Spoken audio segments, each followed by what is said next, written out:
OK, je continue.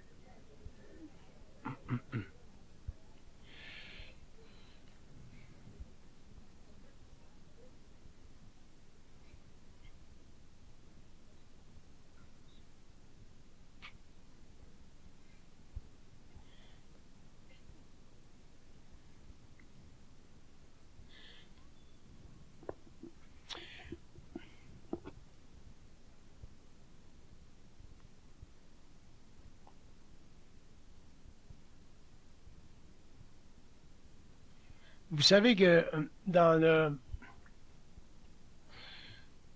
l'expérience humaine, quand on parle avec quelqu'un, on développe des choses, il y a de l'échange qui se développe. Puis, il y a des prises de conscience qui se font. Et ça, c'est sur le plan psychologique, entre l'homme et l'homme. Une personne qui n'aurait pas tendance à parler avec quelqu'un, par le fait même, demeurerait très, très ignorante dans la vie, parce qu'il y a une synergie qui ne serait pas établie. Mais au niveau cosmique, c'est la même chose. Pendant l'évolution, l'homme ne parlait pas avec quelqu'un. L'homme n'exerçait pas son droit à la télépathie sur le plan mental. Donc, il y a beaucoup de connaissances, de sciences qui lui ont échappé. Dans l'évolution, l'homme sera en communication télépathique avec le plan mental. Puis, le fait de parler avec une intelligence, je dis quelqu'un, mais dans le fond, je devrais dire le fait de parler avec une intelligence de façon objective, ça ouvre instantanément des plans de conscience. Et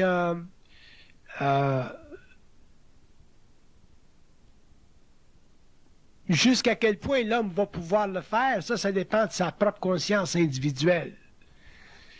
Mais je suis justement en train de regarder, parce que je parlais ce soir du mensonge cosmique. Alors, je parle avec le plan mental, puis je dis, bon, mais pourquoi le mensonge cosmique existe? Ça sert à quoi? Alors, on me répond. Alors, je vais faire ça pendant quelques minutes. Je vais poser des questions. Puis je vais vous dire les réponses, parce que c'est très, très difficile pour moi, puisque je n'ai pas beaucoup de curiosité. C'est très, très difficile pour moi de m'intéresser à ce que je sais, ou de m'intéresser à ce que je peux atteindre.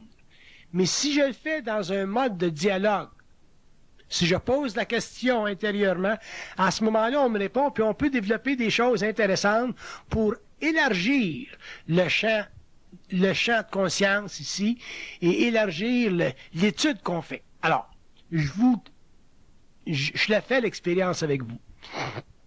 Et je demande pourquoi le mensonge cosmique?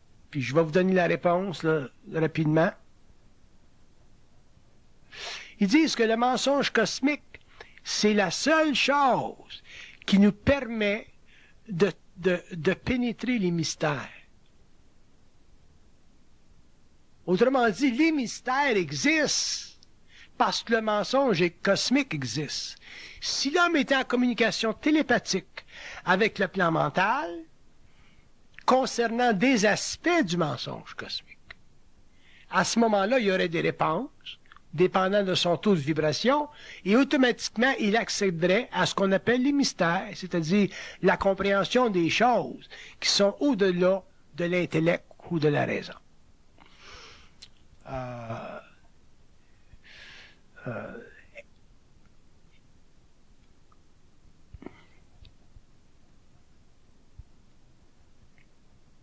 Ils disent que les mystères sont des dimensions qui se savent, mais qui ne se pensent pas. Si vous ne faites pas de dialogue avec eux autres, vous ne saurez jamais rien.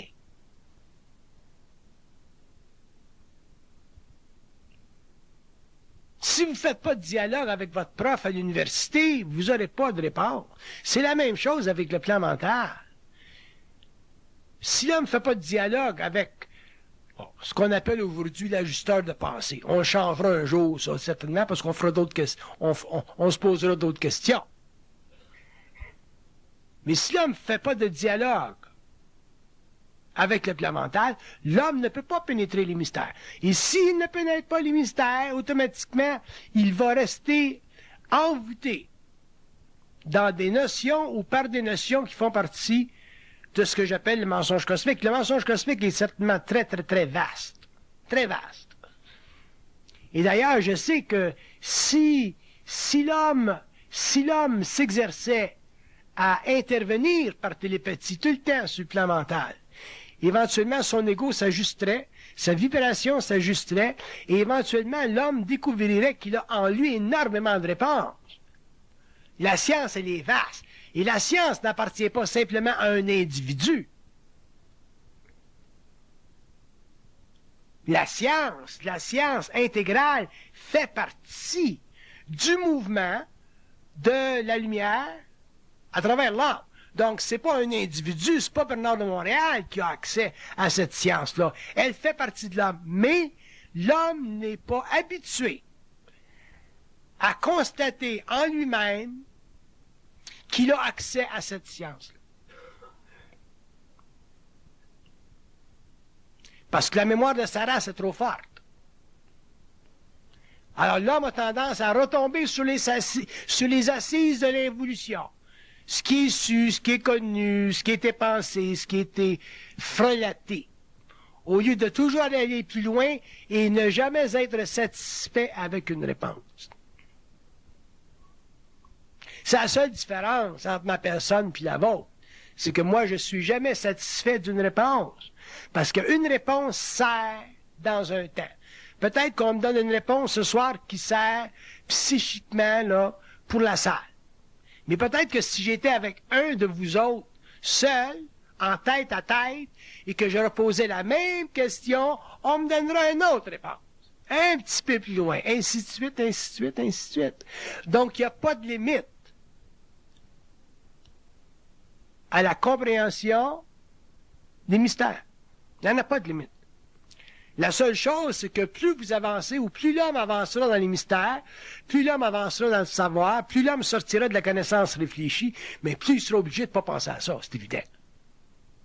Tu ne peux pas penser à ça. Pour vous autres, c'est le fun de penser à ça parce que votre esprit est capable de jouer avec la forme, vous avez un écran mental, vous pouvez voir certaines choses. Mais à un certain moment donné, l'homme ne pourra plus penser à ça.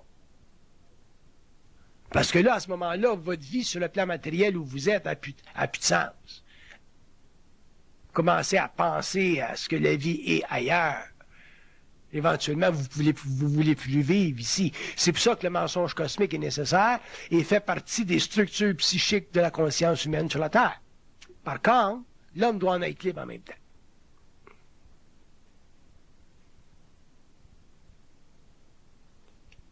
Qu'est-ce que c'est?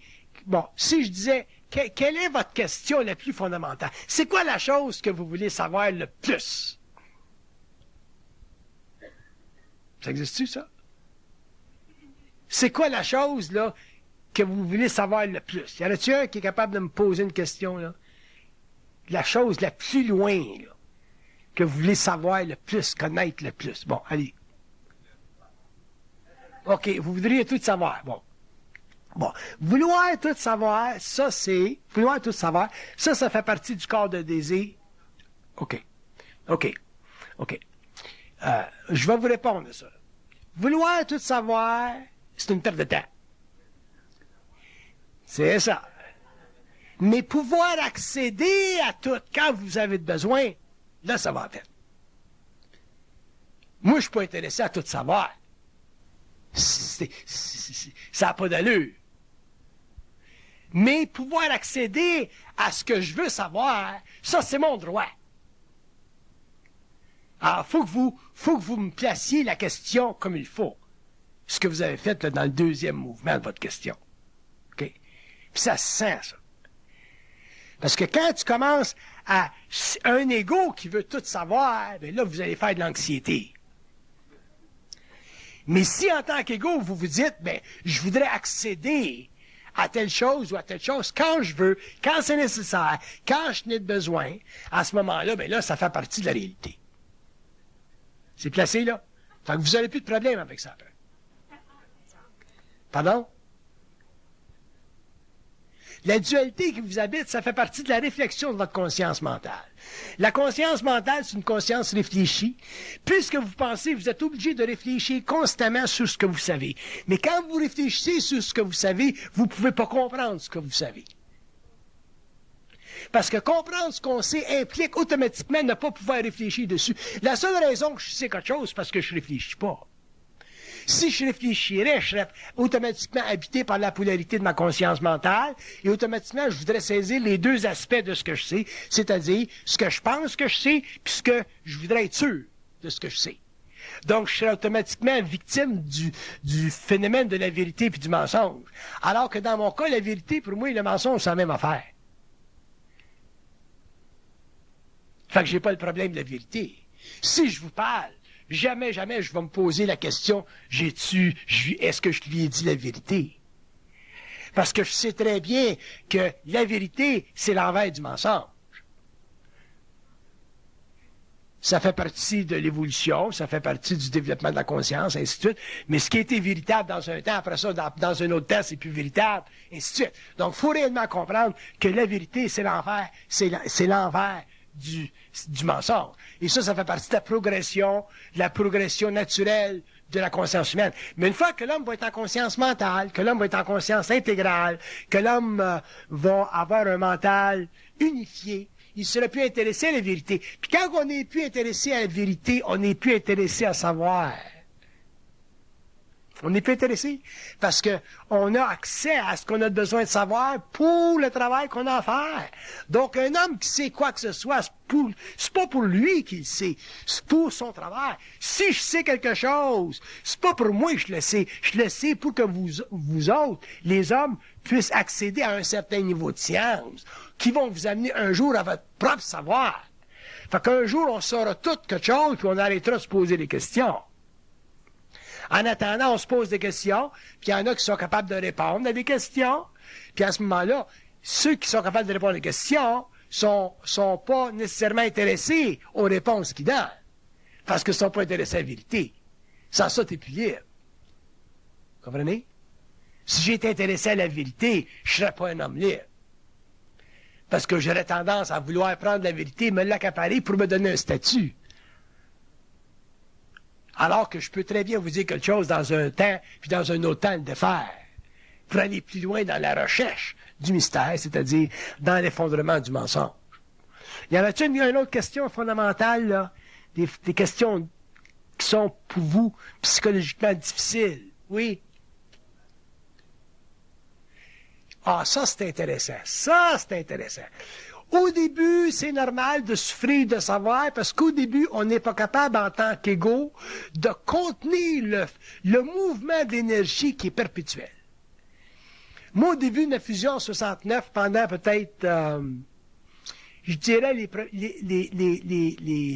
les premiers 3 mois de ma fusion, j'ai énormément souffert de savoir parce que chaque fois que je parlais avec quelqu'un ou que je disais quelque chose, j'étais toujours en opposition avec la mémoire de la race. Donc, pour moi, l'intelligence devenait une souffrance. Mais sur les autres plans, on me disait, avec le temps, tu vas t'habituer. Tu vas t'habituer à savoir, puis un jour, tu souffriras plus de savoir. Maintenant, je souffre plus de savoir. Mais votre question est très bonne. Parce qu'au début, vous souffrirez de savoir, parce qu'au début, vous aurez de la difficulté à contenir votre savoir. Puis quand vous serez bien exercé là, à contenir votre savoir, puis à le vivre tout le temps, 24 heures par jour, dans n'importe quelle expérience, éventuellement, ça ne vous dérangera plus, puis à ce moment-là, le savoir, ça fera partie intégrale de votre conscience. Fait que je suis content que vous posiez cette question-là, parce qu'elle est importante. Vous avez répondu à votre question? Habituez-vous à savoir. On n'est pas habitué à savoir. Puis vous allez voir que quand vous allez rentrer dans ce qu'on appelle le savoir, autrement dit, quand la vibration va se développer, puis elle va se développer, puis la conscience va grandir, éventuellement, c'est comme si vous allez être toujours en conscience par rapport à ces plans-là, par rapport à votre ajusteur de pensée, par rapport à la vibration.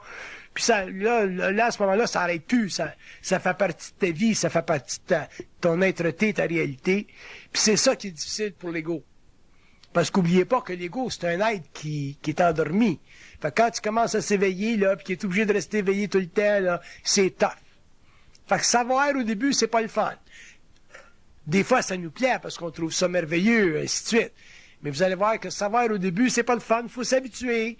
Puis, c'était un petit peu comme quand on était jeune, qu'on était à l'école, puis qu'on apprenait le grec puis le latin, là, puis on se pensait à se mettre, puis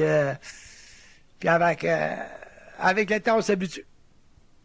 Mais, elle est intéressante, votre question. Habituez-vous à savoir. Et l'humanité va pas vous aider, va pas vous faciliter la tâche.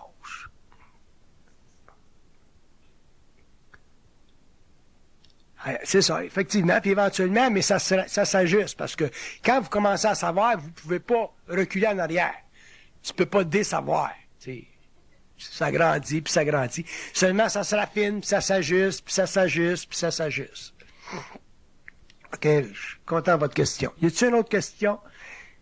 Parce que c'est bon de vous donner une chance de poser des questions. Oui? Quand on sait qu'on sait. Ah, c'est final. Quand tu sais, quand on sait qu'on sait. Puis tant que vous ne savez pas que vous savez, à ce moment-là, vous ne savez pas. Ah, ça, c'est... Quand on sait, on sait. Ah, définitivement. Parce que vous ne pouvez pas supporter la vibration d'une notion qui ne fait pas partie de votre réalité. Vous ne pouvez pas jouer de game parce que vous n'êtes pas capable de supporter quelque chose qui fait partie de votre réalité si vous n'avez pas la force de le faire. Fait que vous ne pouvez pas savoir quelque chose sans avoir la force de le savoir. Fait que quand vous savez quelque chose, ça fera partie de votre réalité. Puis c'est à ce moment-là, est intéressante votre question. C'est à ce moment-là, c'est quand on commence à savoir qu'on sait, puis qu'on sait qu'on sait, puis qu'on est sûr qu'on sait, qu'on a la certitude de savoir qu'on commence à être bien dans notre peau.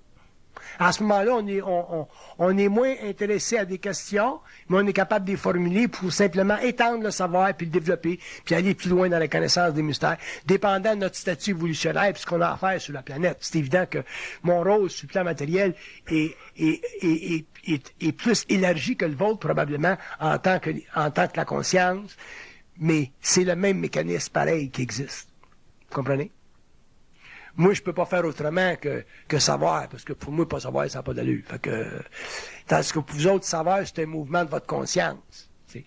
Puis un jour, ben, quand vous serez réellement établi dans votre savoir, ben, vous ferez comme moi, puis vous direz comme moi que ça n'a pas d'allure, de pas savoir. T'sais. Mais allez pas dire ça à un professeur d'université. Une autre question.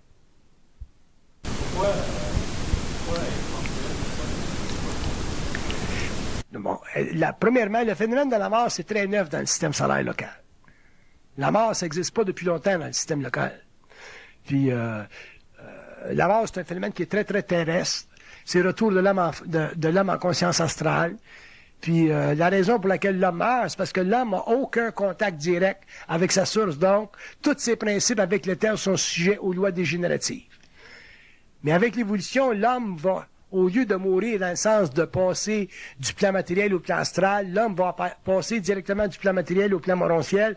Donc, la mort n'existe plus parce que, sur le plan matériel, avant de passer de l'autre bord, il va déjà avoir consolidé sa conscience, c'est-à-dire qu'il va avoir déjà dépassé les limites de sa conscience astrale. Ayant dépassé les limites de sa conscience astrale, donc, ayant voyagé dans des espaces-temps systémiques qui font partie de sa réalité, l'homme aura déjà connu d'autres mondes avant de changer de plan à volonté. Fait que la mort sur le plan, sur la Terre, ça fait partie de l'expérience de l'âme, ça fait partie des lois de la quarantaine de la planète.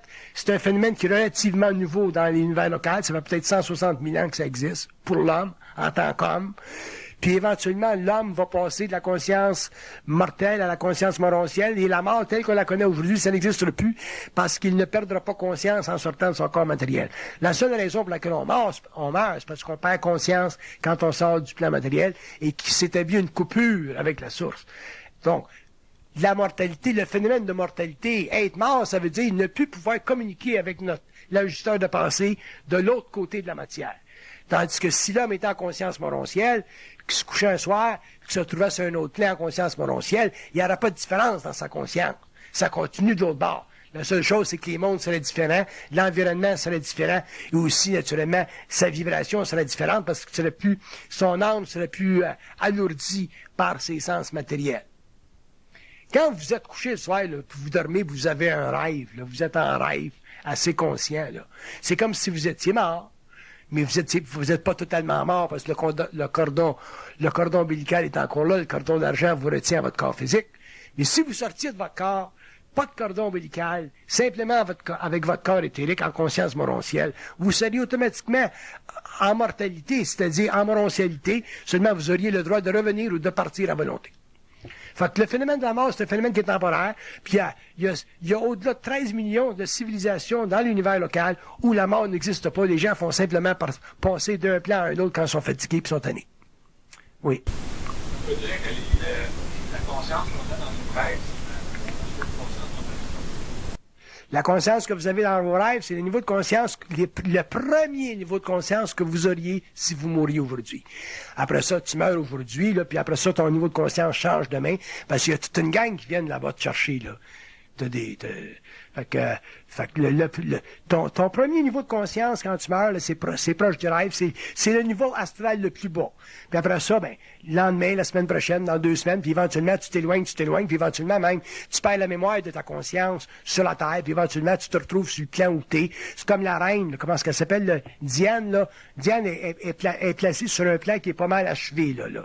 Fait qu'elle est placée, elle est bien, là. Puis elle commence à perdre la mémoire de son expérience sur le plan matériel, tu sais.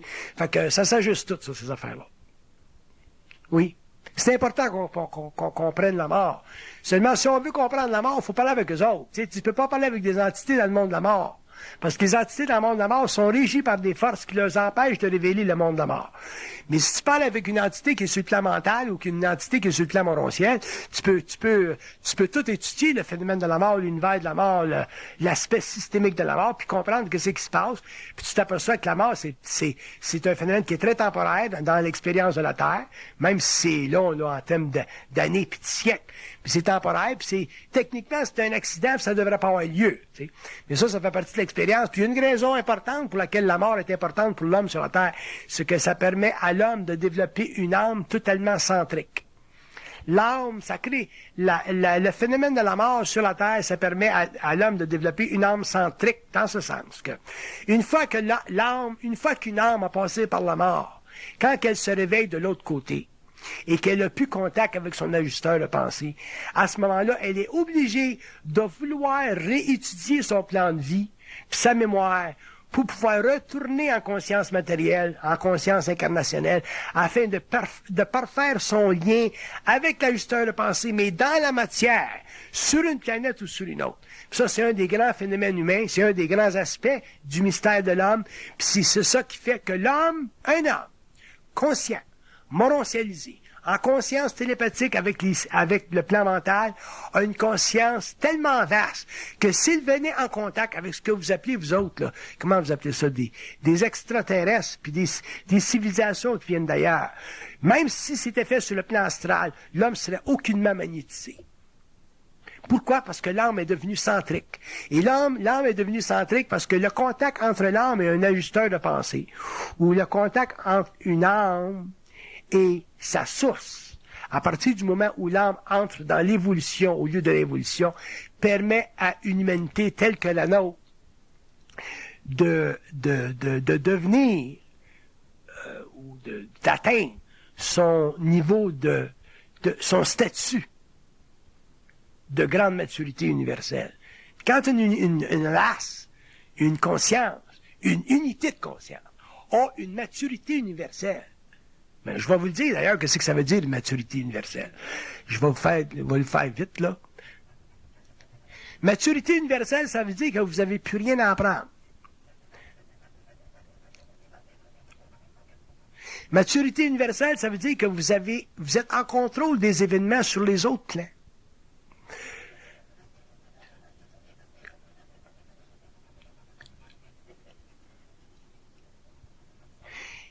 Maturité universelle, ça veut dire que l'homme est capable de s'installer en perpétuité sur le plan morontiel de sa planète de choix.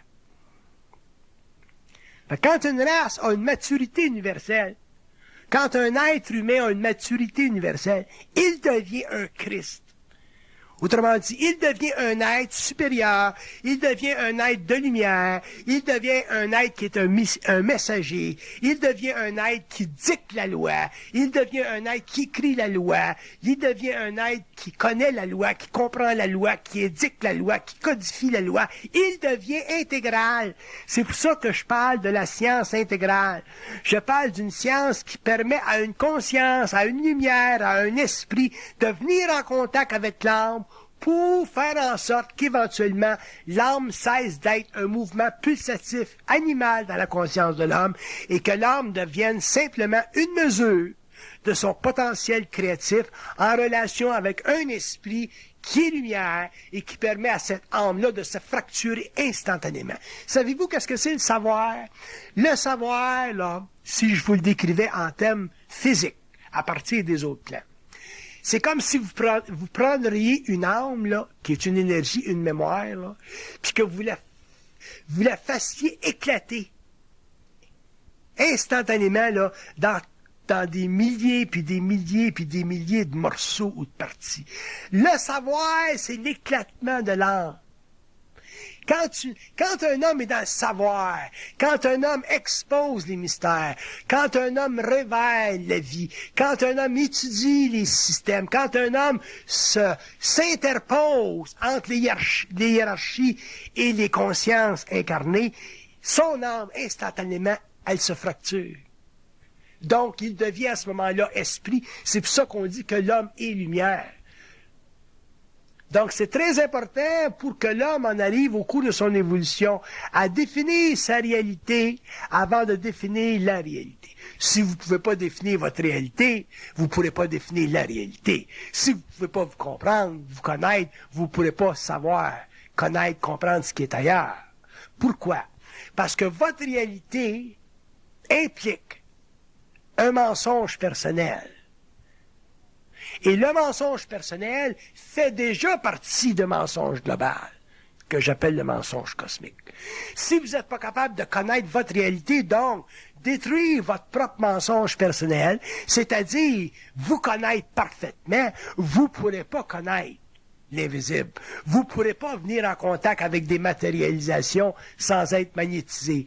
Vous ne pourrez pas subir ce que j'appelle votre propre feu cosmique, parce que votre âme va être mise en vibration à un point tel que votre ego ne pourra pas suivre, et automatiquement, l'homme va vivre l'insanité. C'est ça de l'insanité. L'insanité, c'est l'incapacité de l'ego de supporter la décharge psychique de l'astral dans sa conscience mentale. Donc, si un homme est pour réellement connaître les mystères, puis changer de plan, puis voyager en conscience morontielle, puis neutraliser constamment les affronts faits à sa conscience,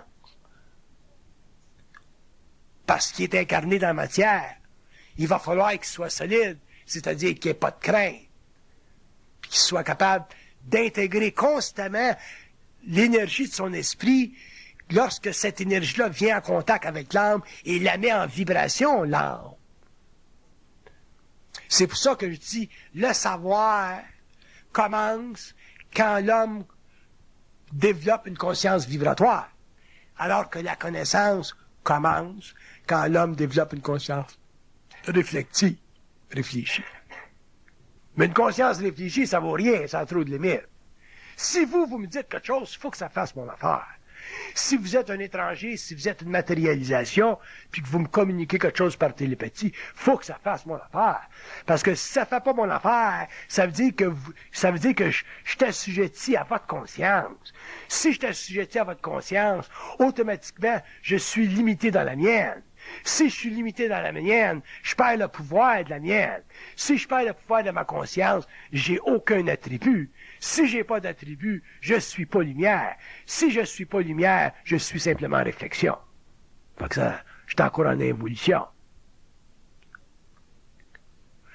Il y a quelqu'un qui me demandait dernièrement quelle est l'importance de la conscience supramentale sur la Terre.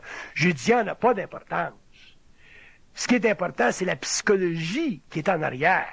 La conscience supramentale, ça va être simplement le résultat de cette psychologie extraordinaire que l'homme va développer lorsqu'il va prendre conscience qu'il est à la fois âme et esprit.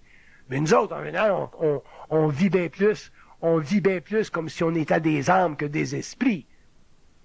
La preuve, c'est qu'en tant qu'âme, on est prêt à se mettre sous la vibration d'un autre ou d'un système, alors qu'en tant qu'esprit, on n'est pas capable. Si vous me demandiez, mais est-ce que je suis plus âme qu'esprit, mais je vous dirais checker ça. Est-ce que vous avez tendance à vous mettre sous la vibration d'un autre, ou est-ce que vous avez tendance, aussitôt que vous êtes en opposition avec un autre ordre d'autorité ou d'idée, vous vous mettez en vibration? Si vous dites, ça me met en vibration, à ce moment-là, je veux dire, vous êtes en mouvement vers le développement de votre esprit ou l'intégration de votre esprit avec votre âme, et ça fait partie du processus d'unification ou de fusion. C'est là que la vie commence à être intéressante. C'est là que la conscience commence à être intégrale. C'est là que l'homme commence à être réel. C'est là que l'homme se sépare de sa nature animale et commence à rentrer dans sa nature systémique ou cosmique.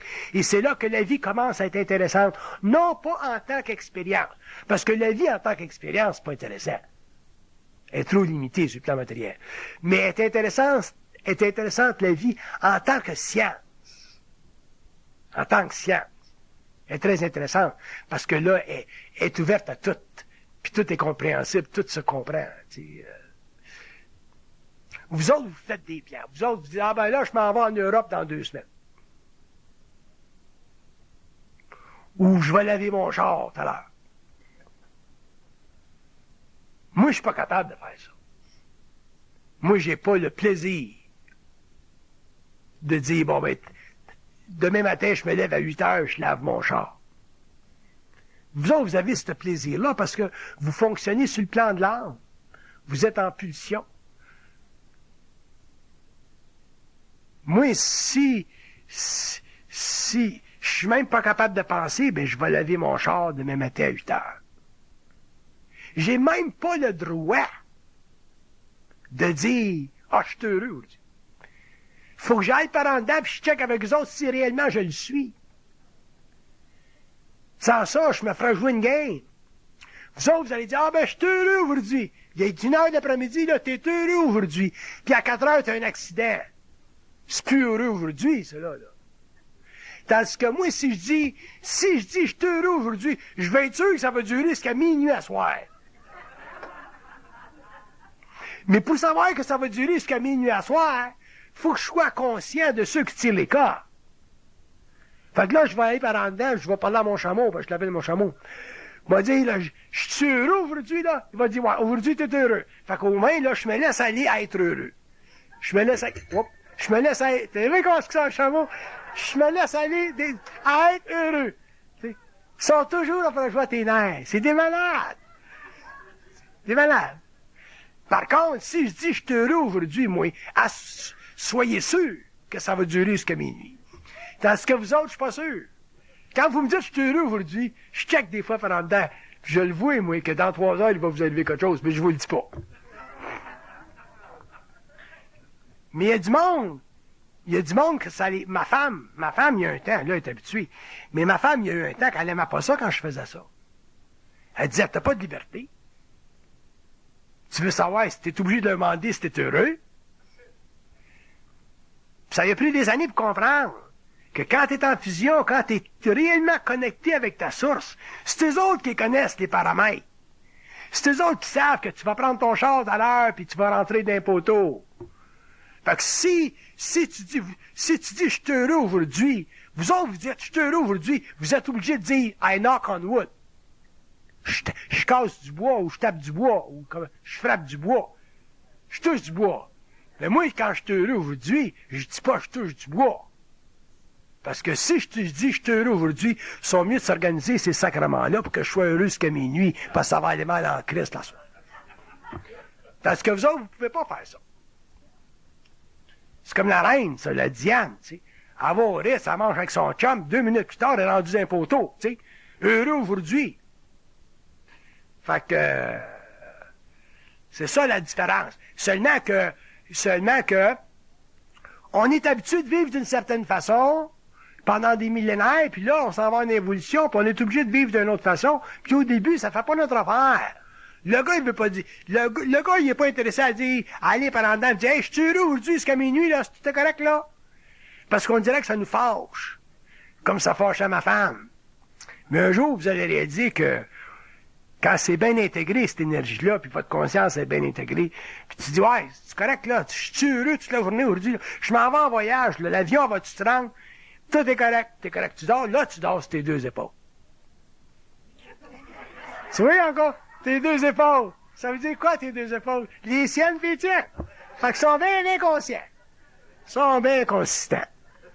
Mais je veux pas trop parler de ma vie personnelle, parce que je veux pas vous énerver. Mais, ça marche de même. Oui?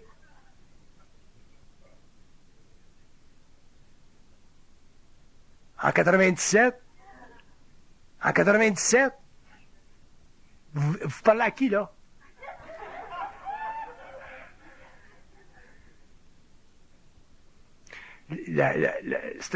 Premièrement, c'est un processus individuel. Puis, comme vous, là, moi, vous parlez de vous.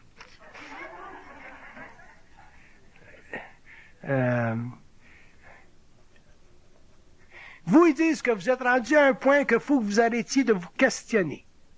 Comprenez-vous ça? Bon, mais ça fait partie d'intégrer la conscience. OK? Mais la raison, moi j'aime ça des fois vous expliquer ma vie, ainsi de suite, tu sais. Mais je peux pas trop le faire, parce qu'après ça, le monde ne comprend pas ce que je veux dire. Puis vous allez me prendre pour un drôle de gars, tu sais. Mais pourtant, je suis pas un drôle de gars, tu sais. Je suis bien normal. Je suis bien plus normal que vous autres. Oui.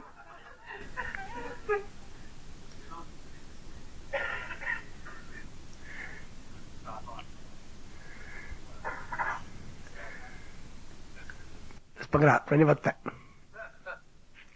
Prenez votre temps. Parlez avec l'invisible, c'est pas pressé. Parce qu'une fois que vous allez commencer ça, ça s'ouvre, puis ça s'ouvre, puis ça s'ouvre. La seule chose que vous devez comprendre quand vous êtes en communication intérieure, apprenez à pas croire. Si vous êtes capable de le comprendre, ça, une fois pour toutes, vous allez correct. Pas croire, ça, ils vont vous charrier. Occupez-vous pas de ça. Occupez-vous pas de ça. Faites la communication, mais toujours, protégez-vous tout le temps. Si vous ne croyez pas, vous n'aurez jamais de problème avec personne. Que ce soit de l'astral, le mental. C'est quand vous commencez à croire que vous avez des problèmes. Si vous ne croyez pas, il n'y a pas de problème. Ça va vous permettre en tant qu'égo de vous habituer à des notions plus vastes, à un champ de conscience plus vaste, ainsi de suite. Fait que votre conscience va s'ouvrir, puis ça va vous amener graduellement à être plus confiant en ce que vous savez. Vous allez voir, vous allez réaliser que vous savez beaucoup de choses. Ne croyez pas. Faut jamais croire. Ça, j'ai bien la misère à passer ça dans le public depuis des années, de pas croire. Mais au bout de 10 ans, les gens commencent à comprendre. Une petite question là-bas, oui. Je veux parler pendant tout à l'heure. La personne qui est dans le malheur, est-ce qu'elle peut développer son malheur par l'intégration? Bon là, ça dépend du malheur. Il y a des gens qui vivent des malheurs qui sont réellement karmiques. Il y a des lois karmiques. Il y a des gens qui doivent vivre certaines expériences, puis il n'y a rien à faire. On ne peut pas passer à côté de ça, et ainsi de suite. Par contre, il y a des malheurs qu'on vit qui sont temporaires. Puis ça fait partie de notre conscience de le savoir. Puis les gens qui sont capables de prendre conscience que ces malheurs-là sont temporaires, à ce moment-là, ont une bonne chance de s'en sortir. Mais il y a des malheurs qu'on vit, parce qu'oubliez pas, on parle de conscience, là, puis c'est vaste. Mais là, les hommes n'ont pas tous le même niveau de conscience. Mais l'être a la capacité de savoir si son malheur est temporaire ou permanent. Puis c'est pour ça que dans un sens, la communication avec les plans est importante, parce que une fois que l'homme va s'être saisi de cette réalité-là, mais à ce moment-là, il sera plus seul avec son malheur, puis il va pouvoir automatiquement changer son taux vibratoire, puis graduellement rentrer en conscience, parce que quand vous entrez en conscience, ces aspects astraux-là se défont, et éventuellement, vous reprenez votre équilibre. Oui, monsieur.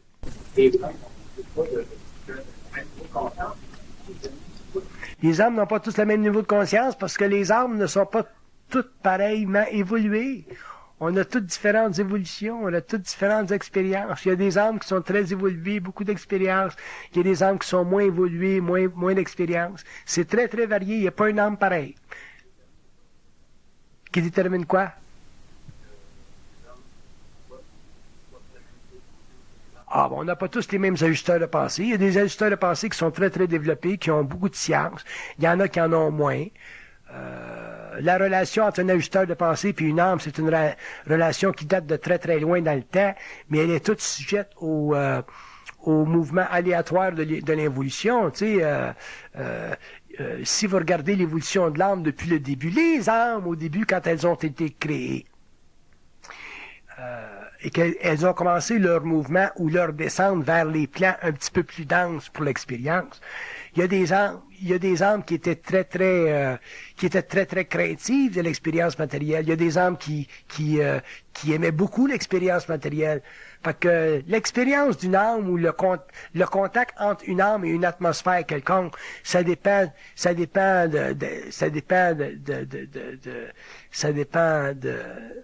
du monde où elle est, ça. Puis c'est ça qui fait toutes les variations. Il n'y a pas une âme pareille. Il n'y a pas une âme pareille. Vous prenez deux enfants dans une famille qui sont nés dans la même famille, les mêmes pères, même mère, puis ils se développent différemment. Parce que les âmes ont toutes différentes vibrations. Une âme, par exemple, qui est née sous le signe du cancer, puis une âme qui est née sous le signe du poisson, ils vont vibrer différemment leur énergie. Une âme qui est née sous le signe du cancer, elle a toujours une petite crainte en elle, parce que c'est des gens sensibles. L'âme qui est née sous le signe du poisson, elle a toujours une petite inquiétude en elle. Tu sais? Fait que ils sont faits différemment. On peut pas, nous autres, sur le plan matériel, même sur le plan astral, voir comment est-ce que c'est fait une âme. Mais si on était sur le plan morontiel, on pourrait voir que les âmes, ce sont des cristaux de feu. Et ces cristaux de feu-là, ils ont des vibrations, puis ce sont leurs vibrations différentes qui leur permettent d'avoir un enregistrement universel différent. Les âmes ont toutes des numéros. Si une âme n'avait pas de numéro, ça serait très, très possible qu'elle se perde dans le cosmos local, à la mort. Un gars qui meurt, là, qui se fait frapper par un automobile, là, puis qui se retrouve en dehors de son corps, s'il n'y avait pas de numéro d'enregistrement, il pourrait, en tant qu'âme, il pourrait être perdu, alors qu'ayant un numéro d'enregistrement, même s'il reste proche du plan matériel pendant un certain temps, éventuellement, il va y avoir quelqu'un d'autre bord qui va le repérer. C'est comme un numéro d'assurance sociale. Il n'y a pas une âme qui n'a pas un numéro d'assurance sociale. Mais ça, il faut parler avec eux autres pour savoir ça, tu sais. C'est intéressant. Seulement, tu parles pas trop, parce que si tu parles trop de ces affaires-là avec eux autres, mais éventuellement, tu peux plus travailler, tu sais. La vie ici, elle commence à être un petit peu plate. J'en parle un petit peu, là, de ça, des structures de l'invisible dans le livre, qu'est-ce qui s'en vient, là. Puis je vais pas trop loin, mais j'ai assez loin pour que vous trouviez ça intéressant. Oui, madame.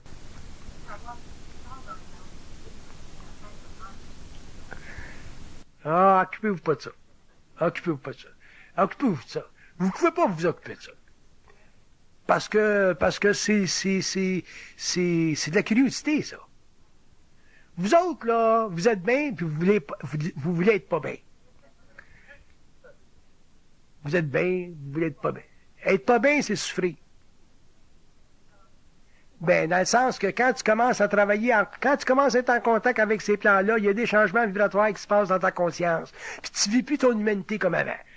Avant, t'allais au cinéma, puis tu jouais au hockey, puis t'avais une vie un petit peu, t'étais innocent un petit peu avant. Tandis que là, à partir du moment où tu arrêtes d'être innocent, là, puis tu commences à être conscient, là, c'est là, que tu t'aperçois que la vie est plus comme avant. M'en laisse ma femme. On ne peut pas reculer, puis il ne s'agit pas de reculer, seulement qu'il ne s'agit pas de se presser non plus. Parce que si vous pressez, vous allez spiritualiser votre nature, puis automatiquement, vous allez diminuer votre nature, vous allez vous couper de vivre. Coupez-vous pas de vivre. Parce qu'un jour, vous allez revenir, puis vous allez vouloir vivre. Que vous soyez conscient ou n'importe quoi. Laissez-moi finir ça, là. Je vous comprends. Je vous comprends. Je comprends votre intérêt à vouloir évoluer, puis tout ça. Mais je vous dis un jour que, à partir du moment où ils vont vous prendre en main, à ce moment-là, vous allez vouloir débarquer du train. Puis là, vous ne pourrez plus. Fait que...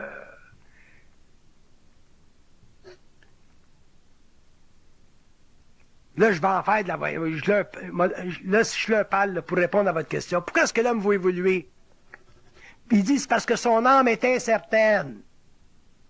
C'est une incertitude. Si vous aviez de la certitude dans votre être, vous ne seriez pas intéressé à évoluer. C'est une incertitude. Puis l'incertitude est basée sur quoi? Bien, elle est basée sur un nombre de facteurs. Peut-être tu n'as pas ta job, peut-être tu n'as pas de mari, peut-être tu es une sœur, peut-être tu n'es pas heureuse, peut-être qu'il te manque ci, peut-être qu'il manque... Mais si vous ne manquez rien, vous ne seriez pas intéressé à évoluer. Les gars qui viennent dans mes conférences ou mes séminaires, c'est pas Donald Trump. Si je dis à Donald Trump, viens là me voir, viens là me donner un séminaire, il dirait, je suis pas intéressé à mon séminaire, moi je construis des hôtels, des casinos aux États-Unis, je suis très bien. Puis il a entièrement raison. Nous autres, il nous manque tout quelque chose.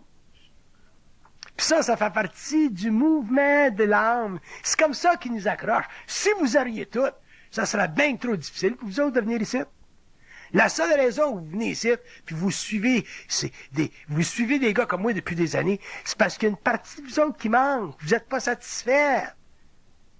Non, là, je vous dis pas que vous devriez être satisfait, puis être insatisfait, c'est pas bon. Ça fait partie de l'évolution. Tous les gens qui sont en évolution de conscience sont insatisfaits.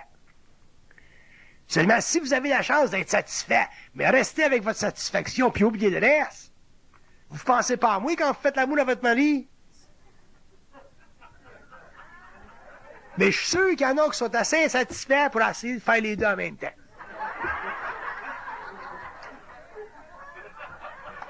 Quand vous êtes bien, restez donc bien. C'est affaire de conscience, puis de... Moi, j'ai pas de mérite d'être conscient. Ils m'ont arnaqué, moi, en 1969. Pensez-vous que je serais ici, moi, ce soir? Pensez-vous que je serais allé voir ça, un gars comme Bernard à Montréal? Quand, avant 69, no way. J'étais en science, puis j'aurais été bien là. Moi, je m'ai fait accrocher par eux autres. Je tenais ici, j'ai pas de choix. Mais vous autres, vous en avez un choix. Puis votre choix, c'est de grandir, puis c'est intéressant, puis, mais toujours de vous protéger contre too much de ça. Protégez-vous contre trop de conscience, trop de ci, trop de ça. Occupez-vous de vos femmes, vos enfants, vos jobs, et ainsi de suite. Allez faire du ski. Achetez-vous des skidoo. Dans ça, la première chose, si le gars il perd sa job, il peut être intéressé au sexe, il peut être intéressé à faire l'amour à sa femme, il peut être intéressé, il veut devenir conscient. Puis là, quand vous pensez à fusionner, là, vous êtes fait à l'os. Oui?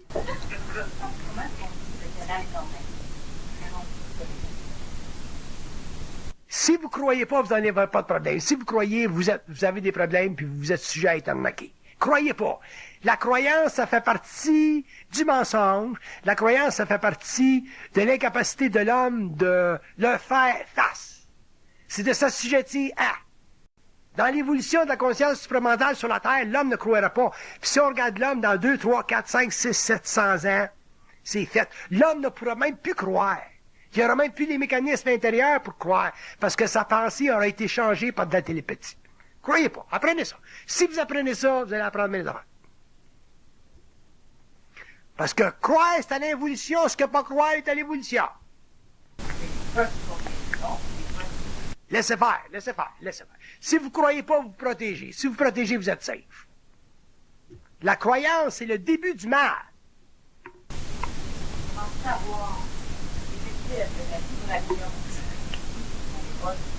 La vibration, elle va grandir au fur et à mesure où vous allez vous habituer en tant qu'ego à supporter ce que vous savez, sans croire. Moi, la seule raison que je capote pas, c'est parce que je crois à rien.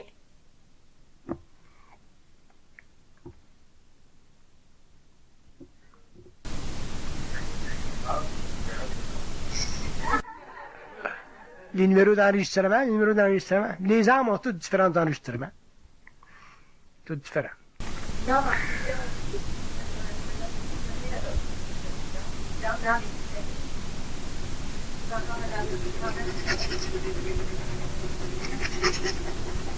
Toutes les âmes ont des enregistrements. Toutes les âmes ont une vibration qui peut être remarquée, saisie par les plans. À tous les niveaux, oui. Bon, là, je peux-tu continuer la conférence, là? Ah, OK. Puis vous, là, madame, la petite, vous, là, apprenez à me laisser en paix. Apprenez à me laisser, c'est important pour vous, parce que je vous sens, quand je passe dans un corridor, là, laissez-moi en paix. Cherchez pas à me parler, je sais que vous m'aimez bien, puis vous êtes bien fine, mais apprenez parce que, premièrement, ça me dérange, parce que ça me force à prendre conscience de vous, puis faut que je sois libre, faut que je sois capable de passer à travers vous autres, puis pas être obligé de toujours vous saluer. Ça fait partie de respecter ma personne. Fait que même si vous m'aimez bien gros, vous êtes bien fine, ça, je l'apprécie, allez plus loin que ça. Laissez-moi libre. OK? Calmez votre enthousiasme. Vous avez un enthousiasme spirituel abominable. Ça va se brûler au cours des années. Mais ça fait partie de grandir. OK? C'est pas parce que je vous aime pas, je vous aime bien. Après ça. Bon, je travaille, OK? Bon, je continue. Je vais continuer, là. C'est parce que c'est une publique, donc j'aime ça qu'on se pose des questions un petit peu de temps en temps. Et,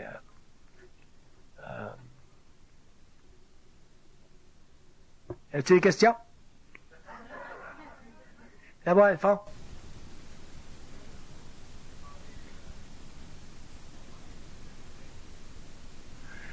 Ah, ça, c'est intéressant. La fusion, c'est un constat universel. Bon. L'état d'éveil de Bouddha, c'est un état mystique. On n'est plus là. On est rendu en 1995. Puis on a évolué depuis Bouddha. On est rendu dans le plan mental intégral, on est rendu dans le contact télépathique, on est rendu dans l'ouverture des écus universels. Le Nazaréen s'est incarné pour qu'on puisse aujourd'hui parler avec eux autres 2000 ans plus tard. On est rendu dans la compréhension du principe de l'amour, on est rendu à la systématisation consciente et intégrale du moi humain. Bouddha, c'est un mystique. On n'est plus là-dedans, c'est fini, ça. C'est le haut astral, Bouddha. On est rendu dans le mental intégral. Tout à l'heure, là, il y a du monde qui vont se matérialiser chez nous dans notre environnement, puis on va parler avec eux autres. Puis ce sont des êtres qui vont avoir différentes couleurs, différents rayonnements. Il y a des êtres dans l'univers mental qui sont totalement orangés en couleur. On va parler avec des êtres orangés. On n'est plus là dans le temps de l'évolution. Les initiés du passé, ils ont fait le travail, ils ont fait le job, ils ont établi un niveau de conscience sur la Terre pour la suprématie des plans astraux, puis dans l'évolution, la conscience sur la Terre qui va être établie par le principe de l'intelligence, ça va être pour la suprématie du plan mental. C'est un autre ball game. On évolue. Après l'évolution de la 6e race racine, on va commencer la dernière évolution, ça va être l'évolution jupitérienne. Là, on n'aura même plus besoin de corps physique. Parce que sa vibration va être tellement haute qu'il ne pourra plus rester dans le corps physique. L'homme va avoir une conscience morontielle, il va se matérialiser jusqu'à un certain point, il va se dématérialiser, puis il va faire partie des gouvernements invisibles dans l'univers systémique qui contrôle l'évolution des unités de conscience humaines. Fait qu'on n'est plus là. Bouddha, c'est vieux. Ça. Il est bien fin, c'est vieux. C'est comme le Nazaréen. Le Nazaréen, ça aurait été intelligent, ça serait pas mort sans croix. Il n'aurait pas été pris dans le mensonge cosmique. Donc, on avance. On a pensé que l'homme avance. OK? Bon. Je peux-tu travailler?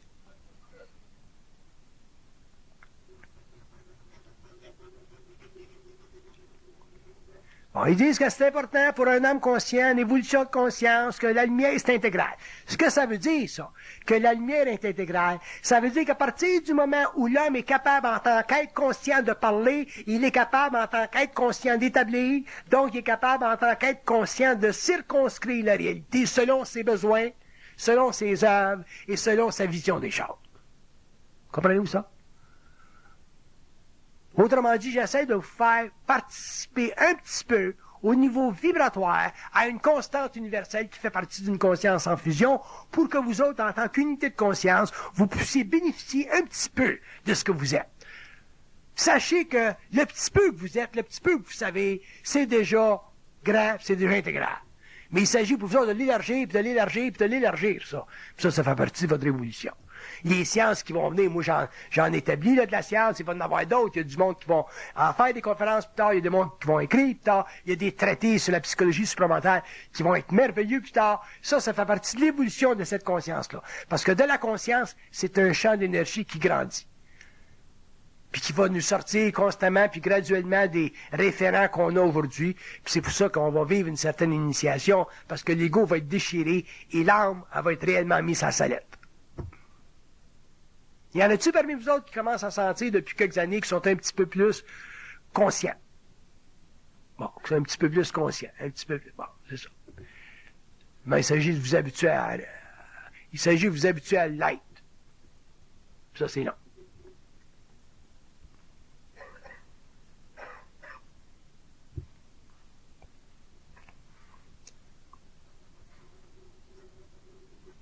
Puis ils disent que c'est important que l'homme comprenne qu'il va être il va être confronté au mensonge constamment, à tous les niveaux, dépendant de son niveau de conscience, jusqu'à temps qu'il ait intégré son énergie. Fait que j'ai rien contre le mensonge, ça fait partie des structures psychiques du moins évolutives. Par contre, je sais que l'homme, pour en arriver à intégrer sa nature, il faut qu'il en arrive à prendre conscience que le mensonge fait partie de la réalité planétaire de son moi.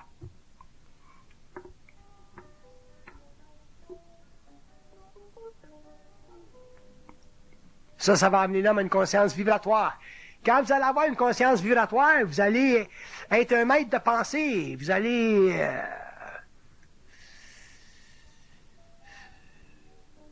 Ça va être facile pour vous autres de savoir. Ça va être facile pour l'homme d'être. Ça va être facile pour l'homme de comprendre. Puis même votre programmation va être sujette à vos redressements. Vous serez capable de redresser votre programmation parce que vous serez à ce moment-là en contrôle de votre état. Puis vous serez en contrôle de vos énergies. Donc, vous pourrez neutraliser certains aspects karmiques. Puis vous serez capable éventuellement d'établir votre volonté sur la volonté de l'ajusteur de pensée. Quand vous serez capable en tant qu'homme d'établir votre volonté par-dessus celle de l'ajusteur de pensée, à ce moment-là, vous aurez compris que l'homme est un être réellement de lumière. Point final. En attendant, mais c'est un acheminement qui fait partie de l'évolution de l'humanité. On a été des petits culs assez longtemps. Un jour, il faut que ça arrête.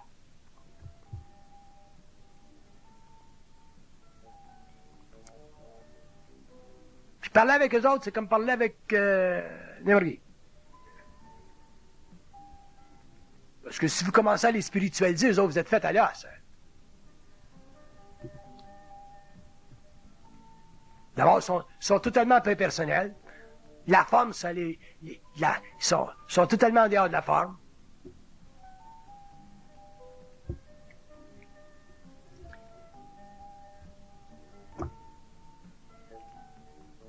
Moi, je leur ai dit, si je meurs avant le temps, on va leur faire la guerre. Je m'en faire la guerre, mais j'allais au bord. Fait qu'arrangez-vous, câlisse, que je meurs quand ça me tente. Faire la guerre, ils savent. Je leur fais admettre avant ça, moi, faire la guerre. Parce que moi, je suis arrivé conscient de l'autre bord, check tes claques. T'es fait à l'os. Al Pacino.